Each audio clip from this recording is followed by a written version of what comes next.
हमारी एक और नई वीडियो हिंदी वर्णमाला की आ चुकी है, जिसमें महत्वपूर्ण प्रश्न सीरीज हम लेकर आए हैं। इससे पहले हमने जो भी वर्णमाला की वीडियोज बनाई थी उसका निचोड़ इसमें होगा। बहुत सटीक प्रश्न हैं जो कि आने वाले उत्तराखंड की पुलिस और पटवारी के प्रश्न पत्र में जो भी प्रश्न पूछे जाएंगे यहाँ से बहुत इंपॉर्टेंट होने वाले हैं। तो आइए वीडियो को शुरू करते हैं।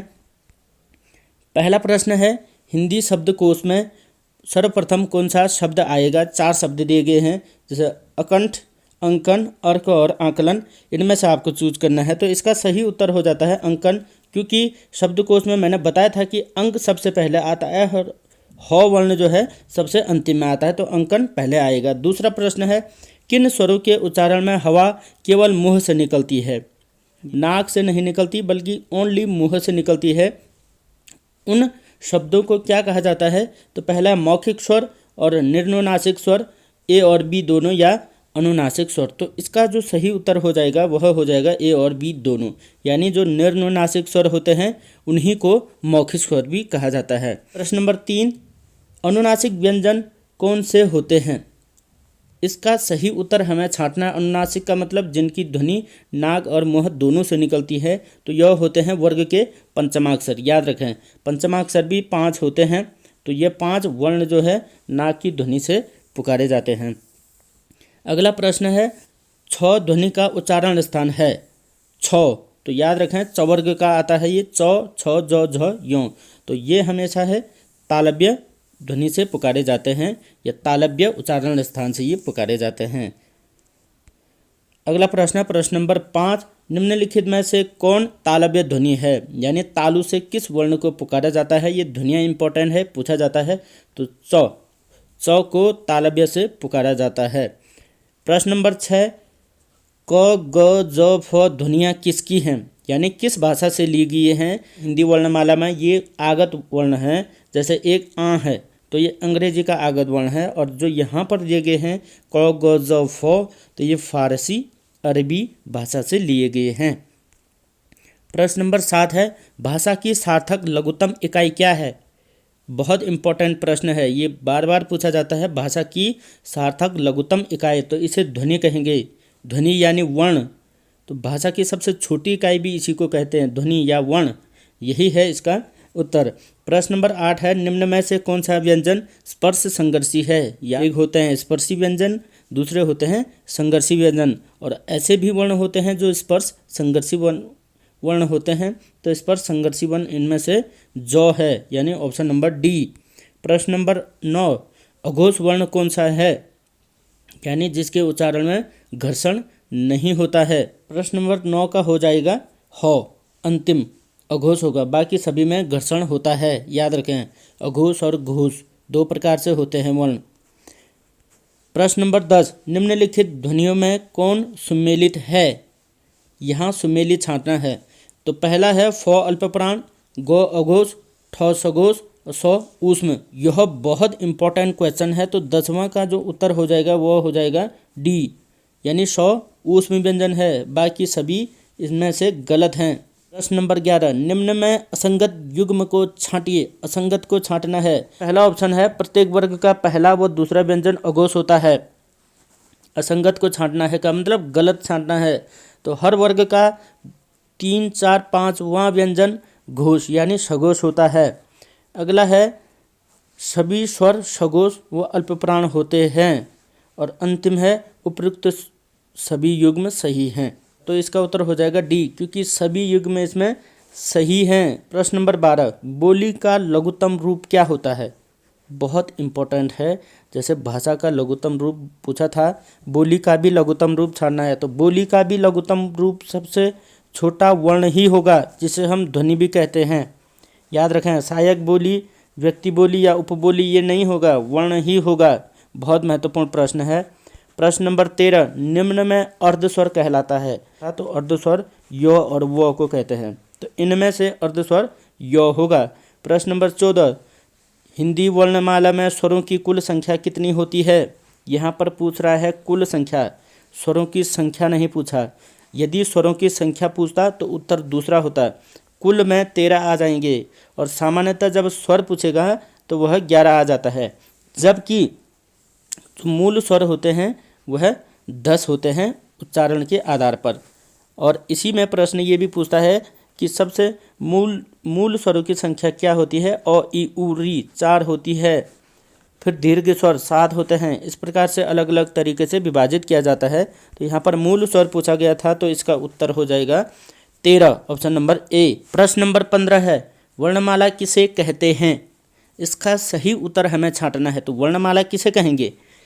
ऑप्शन नंबर ए है वर्णों के संकलन को, बी है शब्द गणना को, सी है वर्णों के व्यवस्थित समूह को, या डी है शब्द समूह को। वर्णमाला यानी एक माला के रूप में जब हम वर्णों को व्यवस्थित रूप से रखते हैं तो उसे वर्णमाला कहा जाता है। इसमें से सही उत्तर हो गया ऑप्शन नंबर सी, वर्णों के व्यवस्थित समूह को ही वर्णमाला कहते हैं।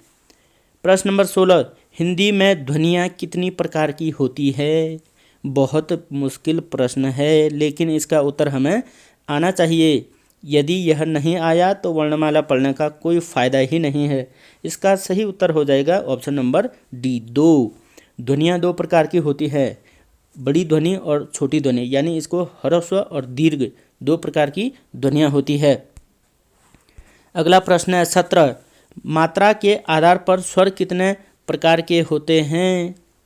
तो मात्रा के आधार पर स्वर कितने प्रकार से हो सकते हैं।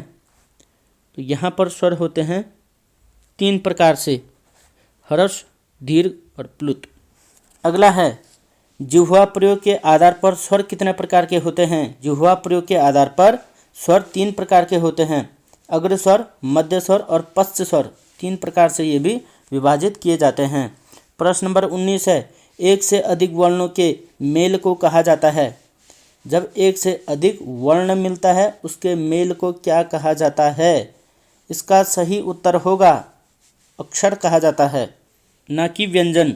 याद रखें, ये भी बड़ा भ्रामक प्रश्न है। प्रश्न नंबर 20, वर्ण तालिका के अनुसार ह्रस्व, दीर्घ और प्लुत क्या हैं। बहुत महत्वपूर्ण प्रश्न है। इसे हम कहेंगे कि ये स्वर हैं। वर्ण तालिका के अनुसार स्वर हैं और स्वरों के ही भेद हैं ये। प्रश्न नंबर 21, हिंदी वर्णमाला में अयोगवाह वर्ण कौन से हैं। अयोगवाह, जिनका न स्वरों के साथ योग होता है न ही व्यंजनों के साथ योग होता है, तो वह कहा जाता है अंगह को। प्रश्न नंबर 22 है, किस शब्द में द्वित्व व्यंजन है। द्वित्व व्यंजन का मतलब सेम जो व्यंजन मिलते हैं, ये सभी हमने प्रीवियस वीडियो में बता रखे हैं। आधा तो, आधा लो, आधा को, इस प्रकार से जो भी होते हैं सारे द्वितीय व्यंजन कहलाते हैं। तो इसमें सही उत्तर हो जाएगा दिल्ली। आधा लो और लो इसमें द्वितीय व्यंजन आ रखा है। प्रश्न नंबर 23 है, हिंदी में मूलतः वर्णों की संख्या कितनी है। तो मूलतः वर्णों की संख्या 52 ही होती है, या कुल वर्णों की संख्या भी 52 होती है। यदि स्वर और व्यंजन पूछे तो उनकी संख्या अलग अलग होती है, याद रखें। प्रश्न नंबर 24 है, क्ष ध्वनि किसके अंतर्गत आती है। बहुत महत्वपूर्ण प्रश्न है। क्ष ध्वनि किसके अंतर्गत आएगी। तो संयुक्त वर्ण के अंतर्गत आएगी, क्योंकि ये संयुक्त वर्ण है और ये क और मूर्धन्य स से मिलकर के बना होता है, आधा क। यह भी हमें याद रखना है। प्रश्न नंबर 25 है कि हिंदी शब्दकोश में क्ष का क्रम किस वर्ण के बाद आता है। यह कई बार प्रश्न पूछा जा चुका है, क्ष किसके बाद आता है, क्योंकि क्ष कैसे बनता है, क और श से बनता है। तो सदैव ही क्ष का जो क्रम आएगा वह क के बाद आएगा। यह हमने डिक्शनरी वाले चैप्टर में क्लियर करके बता रखा, आप उसे भी जाकर देख सकते हैं। प्रश्न नंबर 26 है, हिंदी वर्णमाला में व्यंजनों की संख्या कितनी होती है। तो संख्या वर्णमाला में व्यंजनों की 33 होती है। यदि कुल व्यंजन पूछ दे तो कुल व्यंजन 39 होते हैं, लेकिन मूल व्यंजनों की संख्या 33 होती है। इसका सही उत्तर है 33। प्रश्न नंबर अगला है कि निम्नलिखित में से उच्चारण स्थान के आधार पर कंठ से लेकर मुख विवर में उच्चारित व्यंजन ध्वनियों का सही अनुक्रम क्या है। बहुत डिफिकल्ट क्वेश्चन है। यानी कंठ से जब हमारी ध्वनि निकलती है तो मुख तक आने तक उनका स्थान क्या है। उसका सही उत्तर हो जाएगा ऑप्शन नंबर ए। सबसे पहला है कंठ। कंठ से आवाज़ निकलती है, फिर जिह्वा हमारी तालू पर आती है, फिर तालू से वर्च यानी हमारी जिह्वा उल्टे को मुड़ जाती है, फिर दंत की ओर हमारा जिह्वा आती है, दंत की ओर, अग्र की ओर, फिर अंतिम आता है ओष्ठ। होंठ सबसे अंतिम में प्रयोग किए जाते हैं। तो ये सही क्रम भी हमें याद रखना है, ये है उल्टा क्रम। और उल्टा क्रम भी अगर इसका पूछा जाए तो उसमें ओष्ठ सबसे पहले आएगा और कंठ लास्ट में आएगा। इसे हमें याद रखना है। ये बहुत महत्वपूर्ण प्रश्न है और बहुत डिफिकल्ट भी है। प्रश्न नंबर है 28, प्रश्न के आधार पर लौ किस प्रकार की ध्वनि है? बहुत इंपॉर्टेंट है। तो इसका उत्तर है पार्श्विक। जबकि जो रॉ होता है उसे लुंठित कहा जाता है। तो ये पार्श्विक ध्वनि है। उच्छिप्त भी नहीं होगी, प्रकंपित भी नहीं होगी और संघर्षहीन भी नहीं होगी। तो अगर हम रॉ की बात करें तो प्रकंपित में रॉ आता है, क्योंकि प्रकंपित को ही लुंठित भी कहा जाता है, याद रखें। प्रश्न नंबर 29, भाषा निर्माण की इकाइयों का सही अनुक्रम है।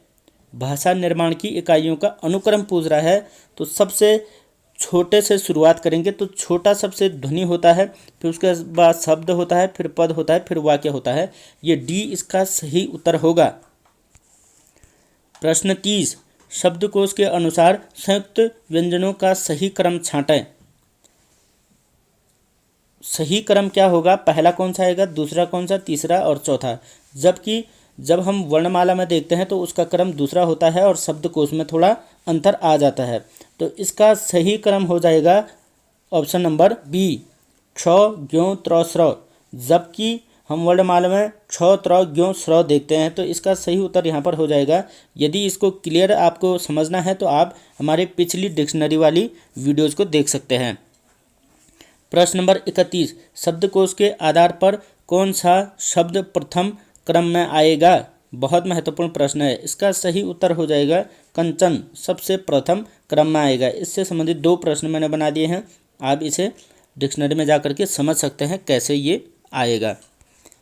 प्रश्न नंबर 32 है, निम्न में से उत्क्षिप्त व्यंजन कौन से हैं? उत्क्षिप्त का मतलब द्विगुण व्यंजन कहा जाता है। तो ऑप्शन नंबर ए और दो दोनों उत्क्षिप्त व्यंजन है। तो इसका उत्तर हो जाएगा ऑप्शन नंबर सी, ए और बी दोनों हो जाएगा। प्रश्न नंबर है 33, हिंदी में स्पर्श व्यंजनों की संख्या कितनी होती है? स्पर्श यानी उसके वर्गीय व्यंजन भी हम उसे कहते हैं, स्पर्श व्यंजन या वर्गीय व्यंजन। तो इनकी संख्या कुल 25 होती है। 5 वर्ग होते हैं, क च ट त प। इसमें 5 पंजे 25 वर्ण होते हैं। प्रश्न नंबर 34, निम्नलिखित में से लुंठित व्यंजन कहलाता है। अब याद रखें, इससे पहले पार्श्विक व्यंजन पूछा था, अब पूछ दिया है लुंठित व्यंजन। तो लुंठित व्यंजन कहते हैं रॉ को। इसको प्रकंपित वर्ण भी कहते हैं, प्रकंपित या लुंठित वर्ण कहा जाता है। प्रश्न नंबर 35, निम्न में से कौन सा व्यंजन मूल व्यंजन नहीं है? यानी मिश्रित व्यंजन होगा। जब मूल व्यंजन नहीं है का मतलब वो मिश्रित व्यंजन होगा। तो मिश्रित व्यंजन इनमें से क्ष है, तो मूल व्यंजन क्ष नहीं है। अगला हो जाएगा विसर्ग से बना शब्द कौन सा है? यानी जिसमें विसर्ग जुड़ा हो ऐसा शब्द कौन सा है? तो इनमें विसर्ग तो डायरेक्ट देखने में नज़र आ रहा है कि नि सप्रिह, ये विसर्ग से बना शब्द है। प्रश्न नंबर 37, अनुनासिक का संबंध होता है। अनुनासिक का मतलब जिसमें नाक से ध्वनि निकलती है। तो अनुनासिक कहा जाता है किसे? कि केवल नाक से ध्वनि निकलती है, केवल मुंह से ध्वनि निकलती है, या नाक और मुंह से ध्वनि निकलती है, या इनमें से कोई नहीं। इसका सही उत्तर हो जाएगा कि नाक और मुंह दोनों से ध्वनि निकलती है। ऐसा नहीं कि अनुनासिक है तो केवल नाक से ही निकलेगी, नाक और मुंह दोनों से निकलेगी। आप उच्चारित करके देख सकते हैं, अंग ङ य न न म, ये सारे अनुनासिक व्यंजन होते हैं। प्रश्न नंबर 38 है, निम्नलिखित में से कौन अयोगवाह है? बहुत महत्वपूर्ण प्रश्न है, इससे पहले भी कई बार पूछा जा चुका है। तो अयोगवाह इनमें से कौन सा होगा? क्या संयुक्त व्यंजन अयोगवाह होंगे? नहीं। अल्पप्राण ये भी नहीं होंगे, महाप्राण ये भी नहीं होंगे, विसर्ग ये अयोगवाह होगा, क्योंकि विसर्ग में बिंदी लगती है पीछे और ये आता है अह के पीछे, और अह जो है अयोगवाह होता है। तो अगर अनुस्वार भी पूछ दे, यहाँ पर विसर्ग की जगह पर अनुस्वार भी पूछ दे, तो अंग के ऊपर लगने वाली बिंदी को अनुस्वार कहा जाता है। अनुस्वार और विसर्ग दोनों ही हमेशा अयोगवाह व्यंजन होते हैं। तो इसका उत्तर हो गया विसर्ग। प्रश्न नंबर 39, दीर्घ मूल व्यंजनों की संख्या कितनी होती है? ऐसे स्वर जो दीर्घ तो होते हैं लेकिन मूल होते हैं, यानी मूल स्वरों से मिलकर के बनते हैं। जैसे अ से अ और अ से आ बनता है, तो ये एक प्रकार का दीर्घ मूल हो गया है। ई और ई से बड़ी ई बनती है और ऊ से बड़ा ऊ बनता है। तो इनकी जो संख्या होती है वह होती है 3। याद रखें, बड़ी ई, आ और बड़ा ऊ, तो 3 होती है। अंतिम प्रश्न आपके लिए है, आप इसका उत्तर कमेंट सेक्शन में दीजिए। तो प्रश्न नंबर 40 है कि हिंदी में आगत द्विगुण वर्ण किस भाषा से लिए गए हैं। बहुत इंपॉर्टेंट प्रश्न है। यदि आपने इसका उत्तर दे दिया, मैं समझूंगा आपको यह पूरी वीडियो समझ में आ गई है। हमारे चैनल से जुड़ने के लिए टेलीग्राम चैनल की लिंक डिस्क्रिप्शन बॉक्स में है, आप वहां जाकर के टेलीग्राम चैनल को ज्वाइन करें। वहां पर हमारे प्रत्येक वीडियो की PDF भी आपको उपलब्ध हो जाएगी, जिसे आपको नोट करने में आसानी होगी। यह मास्टर वीडियो केवल आपके लिए है। तैयारी करें, बहुत बेस्ट तैयारी करें, इससे बेहतर ऑप्शन आपके पास नहीं हो सकता है। तो हमारी वीडियो को आगे शेयर करें, फॉरवर्ड करें। धन्यवाद।